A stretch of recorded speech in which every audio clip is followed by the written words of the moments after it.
What is up, guys, and welcome back to another episode of Inspired By. My name's Will and I make an assortment of music under the moniker Hush Child.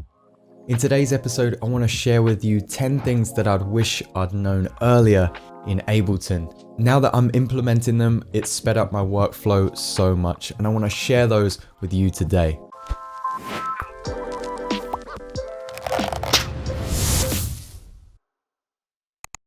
I did make a video like this last year, but these are all new points, so if you're new here or you're new to Ableton, do check that episode out after, as those points won't be covered here today. This DAW just continues to surprise me, and that's why I love it so much. Now I've yapped on for long enough, so let's just get into it. Okay, so straight off the bat, something that I've been neglecting to do for a while is add my Splice folder to my places list here, normally where you keep your sample folders. Now the benefit to adding it to places is that you'll be able to sync it up to the beat that you have there already. Now if you're like me, you might have a drum beat here, and then you jump over to Splice and you're trying to imagine what that loop would sound like whilst they're in two different tempos. So to get around this, just add your Splice folder to places here.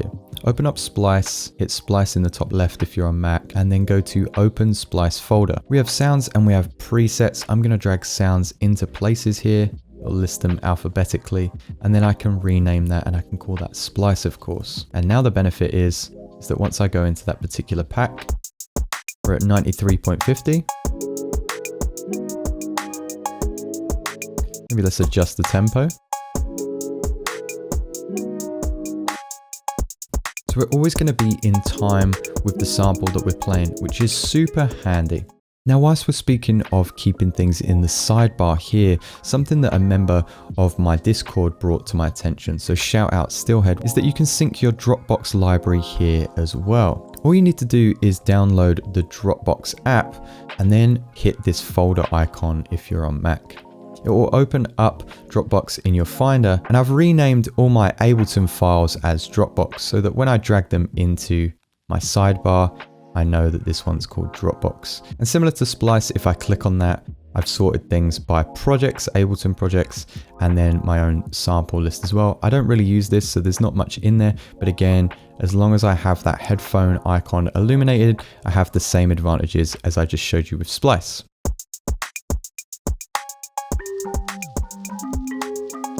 And a good segue from the previews over here on the left is adjusting the volumes, which is this meter. Originally, this meter I thought was just for adjusting the metronome volume, but it turns out this is for adjusting the preview volume, which is why it matches the two blue colors here. The only annoying thing is you can't adjust it whilst you're listening to that preview.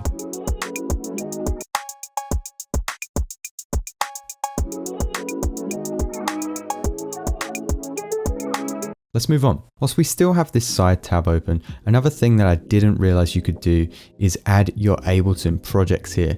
Now, the reason the Ableton folder is beneficial here is the fact that you can choose an Ableton project and not only double click to open that project, but you can actually find the stems from that project and use it in your current project. So for example, let's say that you had a sample from a previous project that might work in this one. Well, you can just grab that sample, drag it in, and drop it. Not only will it drop the sample into this track, but it'll also keep any edits, chops, spaces that you may have left in the original project, and it will also copy over any effects racks that you had in this effects tab here as well. If we go back to this Ableton folder, not only do we have a selection of samples, but we also have a selection of MIDI elements, and they're signified by these two icons here. If we choose these noisy bells and drop them into the project, you'll not only see that it copies the MIDI and the effects, but it also has the gaps that I created in the original project itself. This is super useful. So something that's not covered that often is the fact that you can change the metronome sound in Ableton. Sometimes I can find this metronome sound a little bit jarring, it's a little bit sharp. So what I want to do is change that sound, and I absolutely love the Klopfgeist sound in Logic. So that's what we're going to change it to. The first thing that you have to do is go to Applications and then choose Ableton. Right click that and show Package Contents. Then we're going to go into our app resources. We're going to go down to MISC. We're then going to select metronome, and we're going to go in samples. And we've got two samples and two ASD files here. We've got metronome up and metronome. So all we have to do is replace these with files of the same name. So in my desktop, you can see I've got Metronome here and the files of the same name. So what I'm going to do is delete these two files from Ableton's folder and drag in my two files. And then I'm just going to close and reopen Ableton. Ableton's Metronome has now been replaced with the sounds of the Klopfgeist from Logic Pro X. Here's a trick that I've been using more recently to replicate the FabFilter Q3 or Ozone's dynamic EQ. What we'd like to do is find the envelope follower. So we're going to go into audio effects and go to modulators, and we're going to find envelope follower. We're going to put that on the kick drum. We're also going to open up an EQ8 and we're going to throw that on the kick drum as well. This is a fantastic way to create another type of sidechain or duck muddy frequencies. What you'll want to do with the EQ8 first is find the fundamental frequency of your kick drum. So in this example, it's probably around 46. And then what you should do is drag that EQ8 straight onto your bass. With the envelope follower, set this first percentage to 50 and the second percentage to 0. Then you can map that envelope follower to the gain of that EQ8 that you dropped in on your bass line. It's now following the kick drum from the above track. To adjust the Q point, obviously just adjust this Q frequency here. You can adjust how much this node jumps down or up by changing the gain value.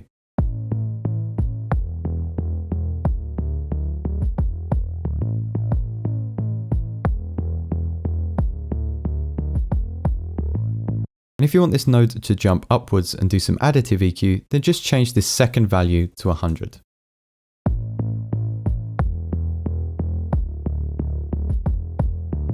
So very quickly, whilst we're covering all the points that I just wish I'd known earlier in Ableton, you may or may not know that this channel is often sponsored by DistroKid. So in keeping with the theme of today's video, I wanted to dive into DistroKid to see if there was any shortcuts or handy tools that I'd missed over there, and there absolutely is.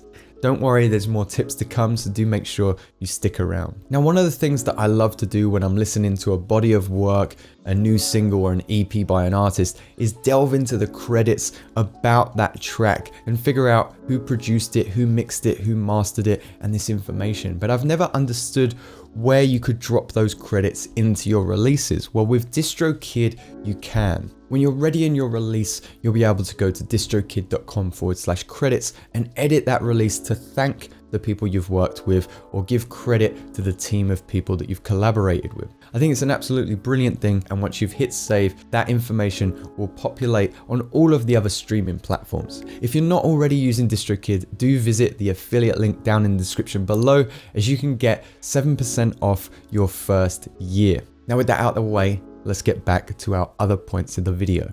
As I've mentioned before, I'm not really much of a pianist, and I do suffer from red light syndrome, meaning that when I hit that record button, as soon as I see that red light, I always play the wrong notes in my performance. On the flip side of things, I don't really like to use my mouse to plug in notes, as I find this a really slow way to create a track. But there is a happy medium. If you just hit this headphone function, just hold down the chord that you want to record in on your MIDI device or your QWERTY keyboard, and then hit the right arrow. This will allow you to change the note length of that chord. Once you're happy with it, choose your second chord and hit those right arrows again. Depending on your BPM, I would suggest changing the fixed grid to quarter notes or 1 bar. This means that when you hold down your chord and press right, you'll already have the correct note length for that chord. Okay, so let's draw in some chords.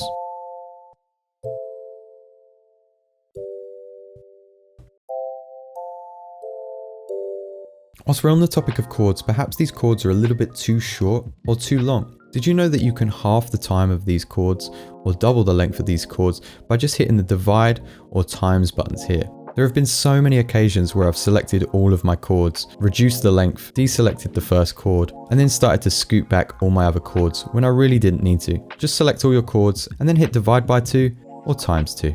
Did you know that you can turn any sound into a wavetable? Just grab the wavetable device and then come into the top left where it says basics and change it to user. Now you can choose a sample at random, drop it into samples here. Now you have a wavetable made from that sample that you dragged in, and you can adjust the settings along the bottom here.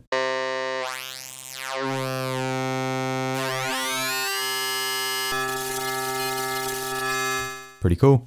I mentioned in that previous episode where I gave tips in Ableton that you could right click any tip and go to edit info to text. This meant that you could create your own notes for that particular MIDI clip. Maybe it was transpose piano. But this becomes a little bit frustrating when you've got a whole project and you have to scroll over all of the different elements that you've dragged in just to find that note section in the bottom left. So something that I found from ELPHNTs channel was this NotePad. You can just drag it into your user library and then drag it onto the track that you want to make notes on.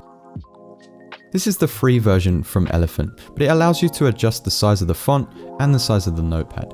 If you pay $10 for the full version, you get different colors and I think a couple of other tools as well. If I didn't mention it before, you should turn oversampling on your glue compressor. It works great if you're using your glue compressor for limiting. Here's a bonus tip for using the glue compressor to clear up muddy frequencies as well. There's a little drop down here, and if you select that and then choose sidechain, you can select your kick drum. With your kick drum, find the fundamental frequency. We're using the same kick drum as earlier, so we're going to choose it around 46 Hz. With sidechain selected, we can then hit EQ and choose the bandpass function. We're going to set 46 Hz in the frequency tab here. We're going to set the attack one click to the right and the release one click to the left, and then start to bring that threshold down slowly.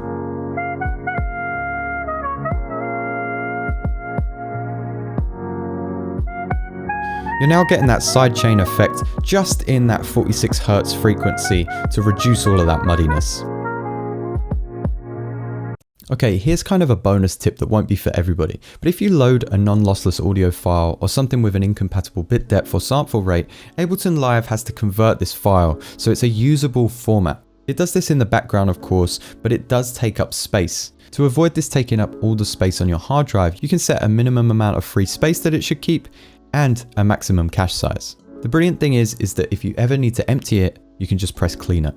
So there we have it guys. What were your favorite points in this video? Did I miss anything? If you're aware of some, do leave me a comment down below so we can share it together with the producer community. I've got some really exciting episodes on the way, some brand new stuff covering mixing and mastering, because I know some of the members of my Discord have been asking for a while. If you're into that kind of thing or want to see more videos from me in the future, do make sure to subscribe. You can always unsubscribe at a later date. But for now guys, I thank you once again, and I'll see you next time.